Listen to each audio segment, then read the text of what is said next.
Good evening and thank you for joining us on this Friday night. And we begin with breaking news and a guilty verdict in the trial of an Idaho mom accused of killing her two youngest children. The case gripped the nation, remember, and it revolves around a doomsday cult, the apocalypse, and Lori Vallow Daybell's belief that evil spirits had turned her kids into zombies. Well, a jury convicted Vallow Daybell in the murders of 16-year-old Tylee Ryan and 7-year-old Joshua Vallow. She was also found guilty of conspiring to kill her husband's first wife, who she viewed as a romantic rival. Prosecutors called about 60 witnesses during the trial and presented evidence that included DNA, explicit text messages, and Google searches. The defense, they didn't call a single witness. CBS's Kris Van Cleave is going to start us off tonight from outside the courthouse in Boise, Idaho. Good evening, Kris.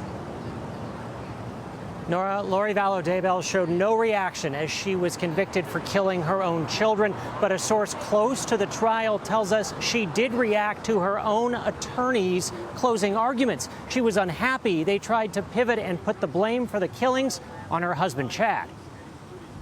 Guilty. The so-called Idaho doomsday mom learns her fate. Guilty. It took less than 7 hours for the jury to find Lori Vallow Daybell guilty on all charges, including first-degree murder of her two youngest children and conspiracy in the death of her husband Chad's then-wife Tammy. My heart hurts for these three. Family members were emotional after the verdict. JJ, Papa misses you. I miss you.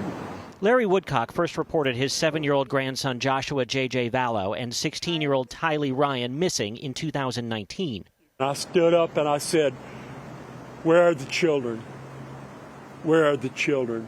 Give us back our children."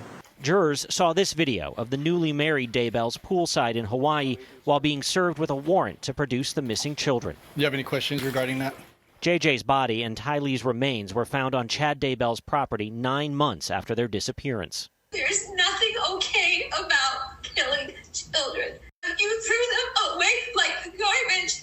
This phone call was among the evidence, along with a hair matching Vallow Daybell's DNA found on the tape wrapped around JJ's body. Prosecutors claimed she used her religion to justify the murders and funded her lifestyle with the kids' Social Security checks and Tammy's life insurance. The defense rested without calling a single witness. They argued she fell victim to her cult leader husband. Power, sex, and greed. For what? For what? Vallow Daybell could face life behind bars when she is sentenced. Her husband, Chad, will be tried separately in the coming months. He could face the death penalty if he's convicted, Norah. In 48 hours, we'll have full coverage of this case tomorrow night. Kris Van Cleave, thank you.